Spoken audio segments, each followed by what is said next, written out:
pada tanggal 25 April 2025 ini, Unilever itu ditutup dengan di harga 1.750 atau naik 17,06% pada tanggal 25 April 2025 pada saat video ini direkam.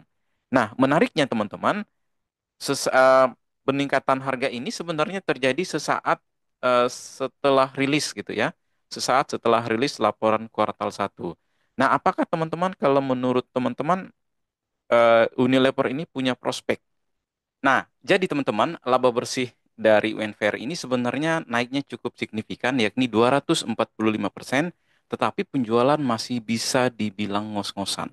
Nah, itu sebenarnya kalau kita bisa dramatisir ya, ini ibarat judul sinetron, dan itu fakta pada laporan keuangan Unilever di kuartal pertama 2025. Nah, jadi teman-teman kembali lagi bareng saya Daniel dalam catatan Daniel yang dimana saya kali ini nggak cuma ngitung angka-angka tetapi juga bakal mengulik salah satu laporan keuangan dari Unilever di kuartal pertama 2025 ini.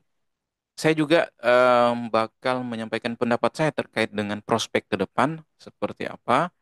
Jadi hal ini yang akan kita bahas dan pada kesempatan kali ini teman-teman kita bisa dibilang kalau saham Unilever ini sangat legendaris kalau menurut saya gitu ya. Jadi kalau 5 atau 10 tahun yang lalu Unilever ini menjadi saham sejuta umat dan kali ini teman-teman eh, kita nggak hanya akan mengulik soal angka-angka tetapi juga kita bisa bikin laporan keuangan ini seperti kita ngobrolin di sebuah warung kopi gitu ya teman-teman. Jadi biar kita santai aja. Dan tentu saja katanya sih teman-teman ya ini kalau menurut pendapat saya pribadi Unilever ini sebenarnya mulai move on dari masa-masa suram gitu ya. Tapi sebenarnya apakah mereka ini udah beneran comeback gitu ya dari harga atau dari em, apa ya namanya dari keterpurukannya atau ini hanya sekedar healing? Nah, jadi teman-teman, so siapin cemilan teman-teman dan nyalain mode fokusnya dan yuk kita bakal mengulik bareng-bareng gitu ya.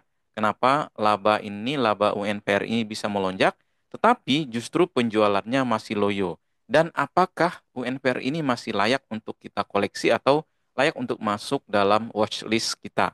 Nah, jadi teman-teman, saya mengulang dari opening kita di awal bahwa pada tanggal 25 April 2025 ini, Unilever itu ditutup dengan di harga 1.750 atau naik 17,06% pada tanggal 25 April 2025 pada saat video ini direkam. Nah, menariknya teman-teman, ses- eh, peningkatan harga ini sebenarnya terjadi sesaat setelah rilis gitu ya. Sesaat setelah rilis laporan kuartal 1. Nah, apakah teman-teman kalau menurut teman-teman Unilever ini punya prospek? Nah, kalau kita menilik dari laporan keuangan yang dirilis oleh UNPR sebenarnya teman-teman ya, secara kuartalan kalau kita perhatikan, secara year on year juga, sebenarnya kenaikannya ini laba bersih khususnya ini cukup signifikan gitu ya, sampai 245%. Tetapi sayangnya teman-teman ya, penjualannya ini masih ngos-ngosan atau belum mengalami peningkatan yang signifikan. Nah, mari kita lihat tabel yang coba saya rangkum dari riset Stockbit ini, teman-teman. Nah, jadi kalau kita perhatikan, ini data yang kita tampilkan dalam kuartal ke-1 atau kuartal pertama 2025. Nah, jadi secara year on year kuartal pertama ini pendapatannya itu atau revenue secara keseluruhan mengalami penurunan 6%. Nah, namun secara Q on Q atau kuartal per kuartal justru tumbuh 23%. Nah, jadi teman-teman kalau kita perhatikan ada yang menarik ini secara gross profit sebenarnya juga mengalami penurunan secara year on year itu 9%. Nah, oleh karena itu teman-teman, secara konsensus sebenarnya kalau kita perhatikan net profitnya ini menyentuh 37% atau setara dengan 37%. Nah, kalau untuk pendapatan teman-teman ini 27% gitu ya. Nah, ini teman-teman bisa perhatikan untuk pendapatannya ini 27% secara konsensus gitu ya. Nah, kalau kita perhatikan secara cermat sebenarnya teman-teman, Unilever ini bisa dibilang ngasih kejutan di kuartal pertama 2025 ini. Jadi laba bersih mereka itu tembus 1,24% atau 1,24 triliun atau naik 245% secara kuartalan meskipun memang masih turun 15% secara year on year. Nah, ini teman-teman kalau kita perhatikan operating profitnya, nah kalau untuk net profitnya ini 15% masih turun gitu ya dari sebelumnya. Jadi, kalau kita telisik lebih dalam, sebenarnya yang menyebabkan dari peningkatan laba bersih Unilever ini adalah berada pada efisiensi. Jadi sebenarnya mereka bukan sekedar ganti lampu untuk hemat energi gitu ya. Jadi mereka ibaratnya efisiensi gitu ya. Dan bisa dibilang dari penjelasan manajemen bahwa manajemennya ini udah gaspol dalam berbenah dan hasilnya mulai terlihat, hasil mulai nampak. Jadi biaya gaji turun drastis, jadi nggak ada lagi biaya pesangon dadakan. Kemudian margin usaha mulai melejit 17% dari 6,7% di kuartal keempat 2024.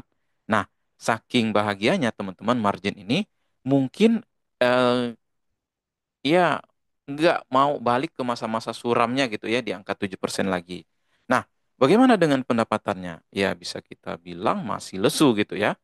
Sayangnya penjualan UNPR ini masih ya belum naik kelas gitu ya, masih di angka 9,47 triliun atau masih turun 6% secara year on year. Nah, sementara volume domestik itu turun 8% gitu ya. Volume domestik itu artinya volume penjualannya secara domestik ini turun 8% secara year on year. Meskipun memang harga jual atau ASP-nya ini naik lebih sedikit, teman-teman. Naik sedikit. Nah, sementara segmen home and personal care ini anjlok hingga 9% secara year on year. Tapi untungnya masih ada food and refreshment. Jadi yang bisa dibilang ini tahan banting. Bahkan memang penurunannya ini cuma 1% secara year on year. Jadi bisa dibilang yang makan ini masih doyan dan mandi ini juga bisa dibilang masih malas gitu ya, masuk malas mandi gitu ya. Sehingga secara kinerja UNPR masih berada di penurunan di segmen itu. Nah, kemudian harga sahamnya sendiri memang sudah bangkit dari tidur siang ya gitu ya. Saham UNPR yang sempat bangkit kurang lebih 17% dalam sebulan terakhir. Nah, jadi kalau kita tambahkan dengan hari ini teman-teman 25 eh, April, jadi itu ada 34% pertumbuhannya dalam kurang lebih 1 bulan ini. Bisa dibilang ya ngalahin indeks gitu ya, secara kencengnya gitu ya. Karena indeks harga saham gabungan ini cuma tumbuh sekitar 8%.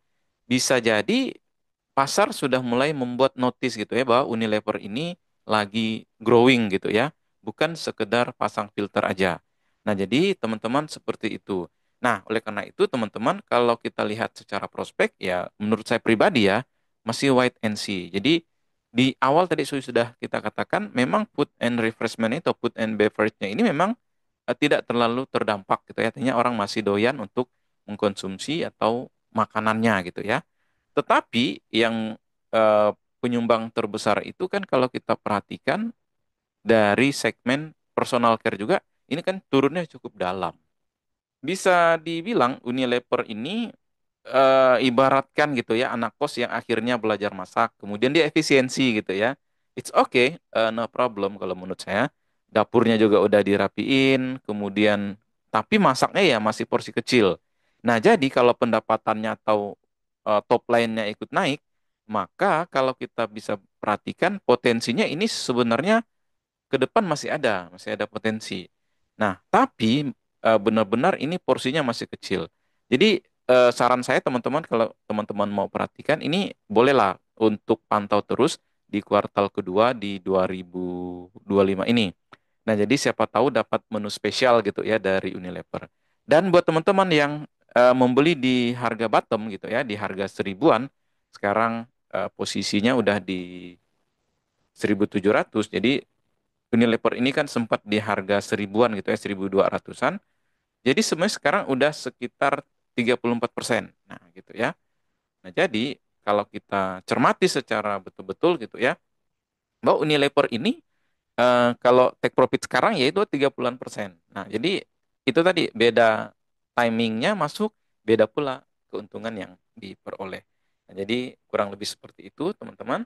Mudah-mudahan informasi ini bermanfaat. Jika teman-teman suka dengan konten ini, silahkan bantu kami untuk like dan subscribe channel Catatan Daniel. Jangan lupa untuk bantu komen juga dan share ke teman-teman dan agar Anda bisa memberikan manfaat juga kepada teman-teman yang lain. Oke, saya Daniel dan salam satu frekuensi.